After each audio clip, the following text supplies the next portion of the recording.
Satan condemns, and God convicts. Condemnation is just this general, I feel bad, you're no good, you've done something, you're guilty. But conviction is specific. God will say, he'll lay his finger right on something, hey, you need to fix this in your life. This is something you need to work on. And you listen to conviction, but you ignore condemnation. There's therefore now no condemnation to them that are in Christ Jesus. Condemnation is always from Satan. Conviction is from God. And we need to remember that. It's not often that I preach a purely topical message, but that's what we're going to do today. So there isn't one specific text. There will be several passages that we reference all throughout the message. Many of them from Psalm 119. Would you turn first to Psalm 119, 105? You can see many of the passages that we'll quote today listed on your handouts. Hopefully everyone has a handout that wants one. If you didn't get a handout and you want one, I think I see some more stacked right there on the stand there. You can feel free to grab one of those. We've been focusing on our mission the past 3 weeks. We've talked in detail about knowing God, making disciples, serving others. The truth is, we could have gone into even more detail. The Bible has a whole lot to say about every one of those things. In fact, I think you could make a pretty solid argument that those are some of the main themes of the Bible. And as I sought God's will about the direction that we should go next, I felt compelled to dig a little deeper into one aspect of knowing God. In fact, this aspect ties in nicely with a couple of our core values. And depending on how the Lord leads, we may focus on this aspect over the next couple of weeks. In Philippians chapter 3, Paul writes, and this is a passage that we've quoted often and likely will quote often, especially seeing as how knowing God is the first component of our mission as a church. Indeed, Paul says, I count everything as loss because of the surpassing worth of knowing Christ Jesus, my Lord. For his sake, I've suffered the loss of all things and count them as rubbish in order that I may gain Christ and be found in him, not having a righteousness of my own that comes from the law, but that which comes through faith in Christ, the righteousness from God that depends on faith. Verse 10, that I may know him and the power of his resurrection and may share his sufferings, become like him in his death, that by any means possible I may attain the resurrection from the dead. The greatest thing in all of the world that any of us could ever do is truly know God. And as we focused on our mission, we've talked a lot about knowing God. And one thing that we've said more than once is that you cannot possibly hope to know God outside of his word. You cannot know God outside of familiarity with his word. I can remember being a part of a panel discussion at a gathering of young preachers in training a few years ago when a young man asked a question. You might have been there. It was at IMF. I'm not sure. This has been several years ago. You might have been before you were in college. It was back when I was still living in Alabama.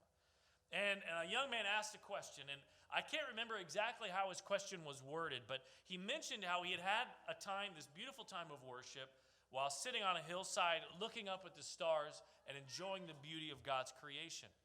I would imagine that most all of us, we've been there at some point in our lives. We've had a similar circumstance. He said that he felt closer to God in that moment than he often did in his times of personal devotions when reading the Bible. And it fell to me to be the first one in that panel discussion to speak to that. I don't know why they invited me to join that. I can't remember exactly what I said. I probably didn't do a very good job of answering. But I remember pointing something along these lines. I pointed out that God's truth is found in his word. And he isn't going to reveal anything new to you that is outside of his word. And so while times of worship and enjoying the beauty of God's creation are great, and you can certainly worship him in those times, you can't really know God if that's the extent of your relationship with him. Like we said a few weeks ago, how are we to know the love of Christ that surpasses knowledge and be filled with all the fullness of God without understanding that the Bible is God's word and it's his revelation of himself and his promises and his will for our lives? The Bible is a letter written to us from a loving God who created us for the very purpose of knowing him intimately. And what better way to learn about our Creator than to pattern our lives after the book that was given to us for this very reason? If we truly, genuinely want to make it the pursuit of our lives to know God, his word must be an integral part of the equation. I think we all know that. I don't know if there's a Christian anywhere that doesn't understand the reality that we are supposed to put a priority on reading God's word. And yet it seems like for a lot of Christians, while they might have a desire deep down to know God, they prioritize a whole lot of other things over God's word. I might be venturing out on a limb here, but I'd imagine every one of us have had points in our lives, points in our journey with Christ, that we haven't put the priority on God's word that we should have. And our knowledge of God and the level of intimacy that we enjoyed in our relationship with him, it suffered. Why is that the case? Why is it so easy for us to fall into the trap of not prioritizing God's word? There might be more than one reason, but here's what I think. I think that Satan has done a masterful job of making us view the reading of God's word as something that we have to do. Maybe even a drudgery at times. And even if it's not a drudgery, how often do we basically just do it because I know I'm supposed to do it. I'll check it off my checklist of Christian things to do for the day. Christians are supposed to read the Bible. And so we wrestle with it at times. And sometimes we're doing great, and sometimes maybe not so great. And we feel guilty in the not so great times. But what if we looked at God's word from a completely different perspective? What if we were able to come to the place where we read God's love letter to us in the same spirit that we read a love letter from someone that we care about? Valentine's Day is tomorrow, so men, that's your last warning right there. But Nancy and I were talking. This is going to be our 14th Valentine's Day together. And to my knowledge, I have every single love letter that Nancy has ever written to me, from the moment that we began dating until now. And that's about 14 years or so worth of love letters. 12 years of marriage, actually. And I can remember in college going to my post office box on campus and opening it, and I'd find a little envelope in there with my name on the front in familiar handwriting, maybe a little heart drawn beside it. My heart would do a little flip, and I'd get excited, and I'd stuff it in my bag, and I'd forget about it until later. No, of course not. It didn't matter if I was on my way to my next class, or I was headed to work, or some other responsibility. I'd find a quiet spot, I'd sit down, and I'd read that letter. I'd open it up. Dear Eric, please see me about your grade in Pentateuch class. Dr. Kaufman. Wait, why did you put a heart on here? No, not really. It wouldn't be him. It'd be a note from Nancy, right? And I'd enjoy every bit of it, and I couldn't wait until the next one.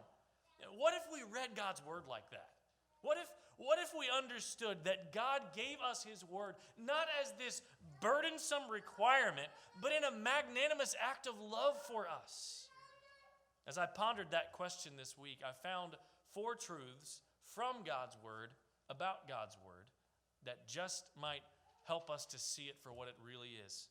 A massive love letter from the King of the universe to you. A guide, a help, a foundation, and so much more.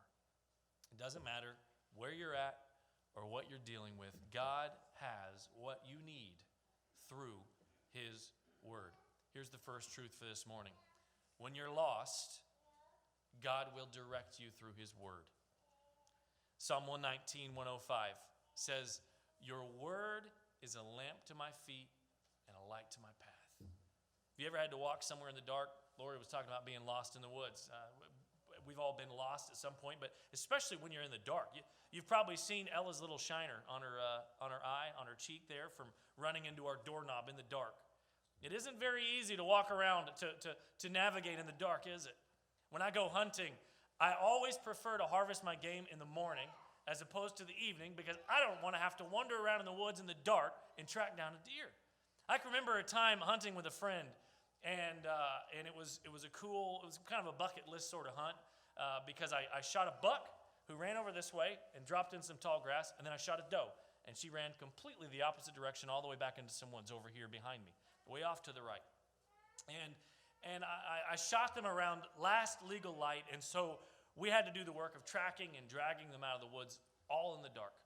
I stumbled over roots. I lost my hat multiple times to low-hanging tree branches. I had the warm cap on. I kept ripping it right off my head.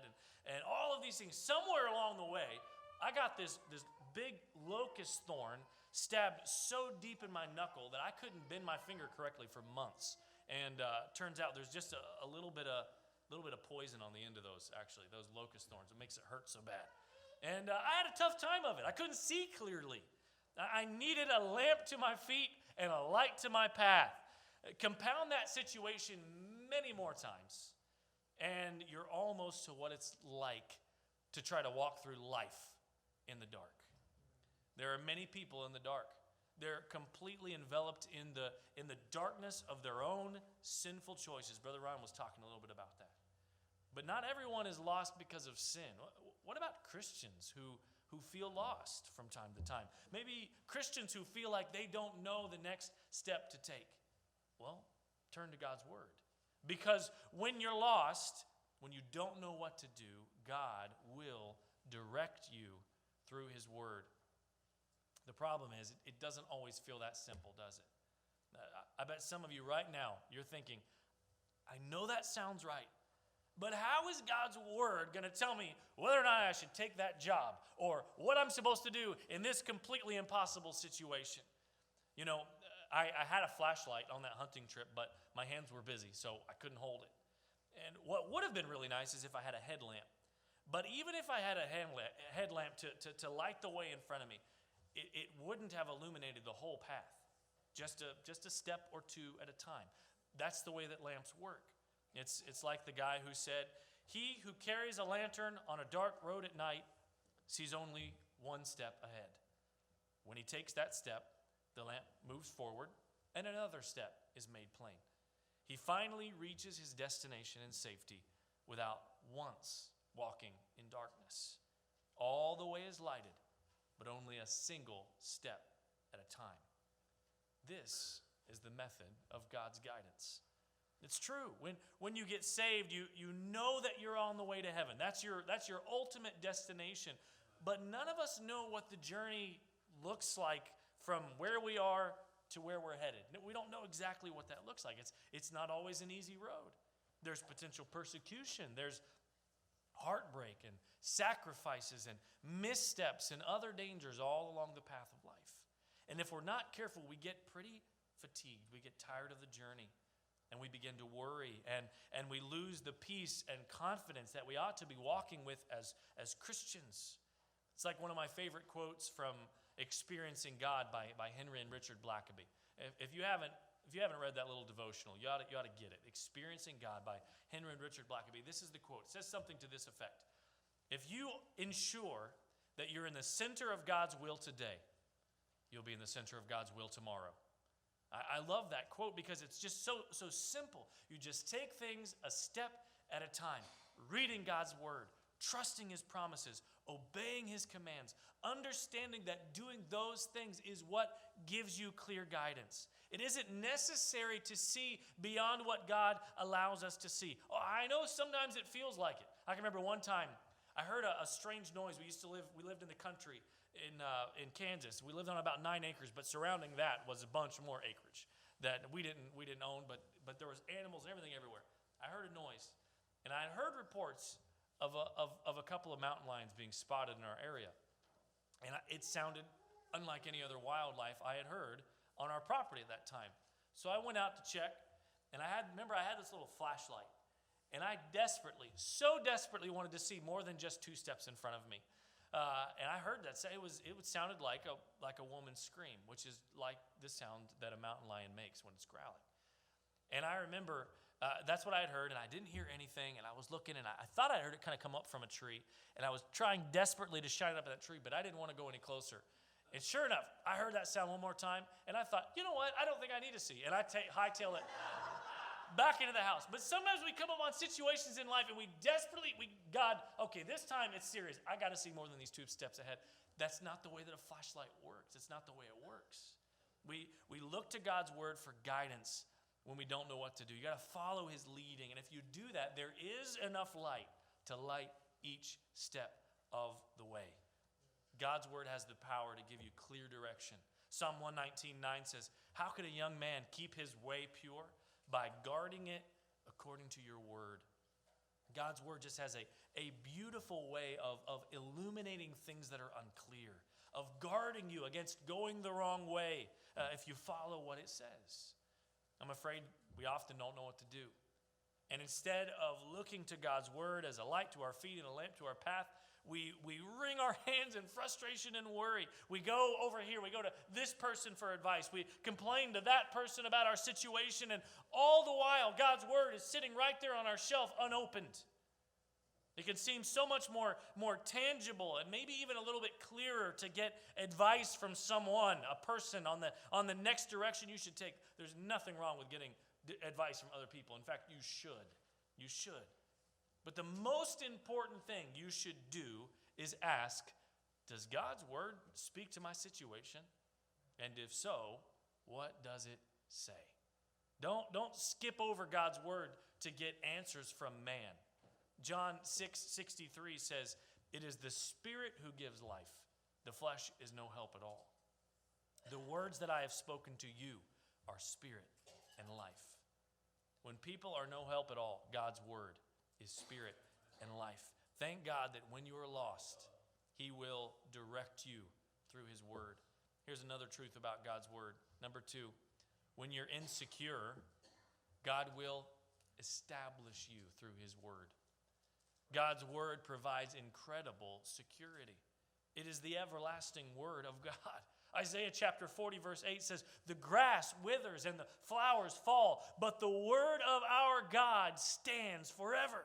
Psalm 119:89 says, your word, O Lord, is everlasting. It is firmly fixed in the heavens. And Mark 13:33, Jesus himself said, heaven and earth will pass away, but my words will never pass away. God's word is a secure, firm, fixed foundation. When you're insecure, God will establish you through his word. Anybody ever heard of Charlie Brown? Yeah, we've all heard of him, right? Charles Schulz, his fictional comic strip characters, they've sort of been immortalized in American culture. One of the characters is kind of the poster child for insecurity. Do you remember his name? Linus, that's right. Jackie knows his Charlie Brown. Linus actually has a full name. Do you know his full name? Linus Van Pelt. Isn't that a great name? As magnificent and strong as his name may be, Linus was an insecure little guy. He always carried around that security blanket. And if we're honest with ourselves and with each other, we'd probably have to admit that we can relate to Linus and his security blanket more than we'd like to. We've all got our fears and insecurities. And a lot of us carry around a security blanket. Except our security blankets are things like bad habits, a critical spirit, unkindness, unhealthy worry, being easily offended, fear, anger, false pride, jealousy, control, belittling others, feeling guilty, all things that we all know that we shouldn't do, and really we don't want to do. But when something happens that makes us feel insecure, we go back. And even though we might hate it, we wrap ourselves up in that warm, comfortable security blanket. And really what we do is we just make things worse. Actually, those are the things that contribute even more to your insecurity. God doesn't want you to turn to those things for security. He wants you to turn to his word. In Proverbs chapter 30 and verse 5, he tells us, every word of God is flawless. He is a shield to those who take refuge in him. Psalm 18 verse 30 says, as for God, his way is perfect. Again, the word of the Lord is flawless. He is a shield to all who take refuge in him. When you are insecure, God will establish you through his word. Don't turn to your familiar, ratty old security blanket. Turn to God's word. Pray this prayer with the psalmist David.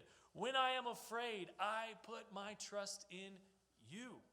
In God, whose word I praise. In God I trust. I will not be afraid. What can man do to me? David says. God's word is powerful enough to establish you in the most insecure of situations. Read it, study it, listen to it being preached and taught, and then turn to its truths in your moments of insecurity. When you're insecure, God will establish you through his word. And number 3, when you're wrong, God will correct you through his word. I don't know about you, but I'm not always right. There have been times in my life that I realized I made a mistake. I was wrong. In fact, it happens often. I can think of one issue in particular that I used to get really stirred up about. I'd get really up in arms about it. I would passionately proclaim my opinion on this issue with little regard to how it made others feel, to the point that when the topic would come up, everybody would essentially just say, well, we know how Eric feels about this. There was probably a lot of things wrong with that. But you know, one thing in particular that sort of stands out to me about it is that I was wrong. Yeah, that's what was wrong with it. And it wasn't the eloquent argument of others that convinced me. It was God himself through his word. My dogmatic belief on something was wrong, and God corrected me through his word. Psalm 119, verse 130, it's a beautiful passage. It simply says this: the unfolding of your word gives light.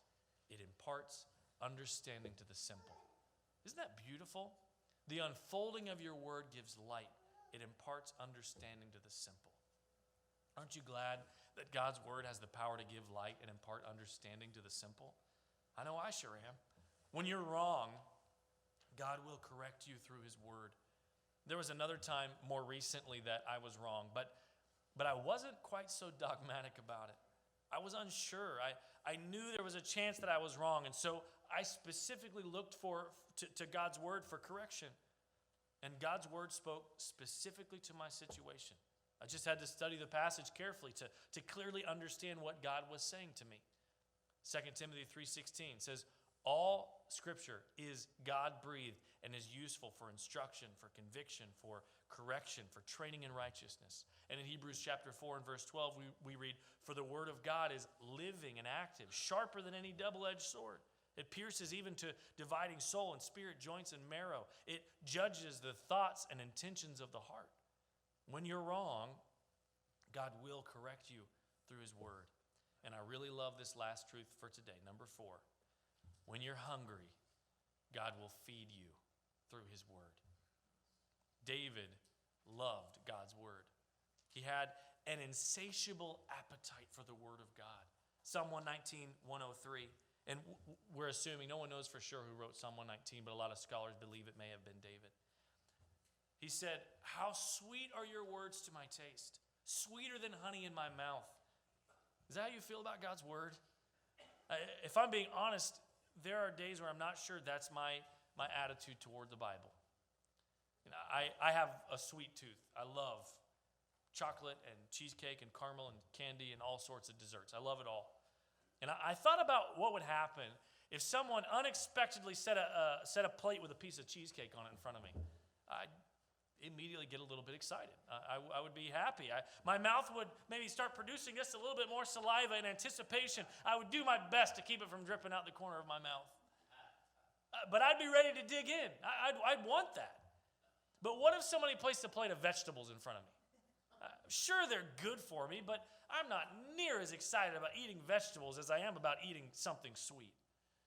I've never said, you know what I could go for right now? A nice big steaming bowl of broccoli. I've never said that ever in my life.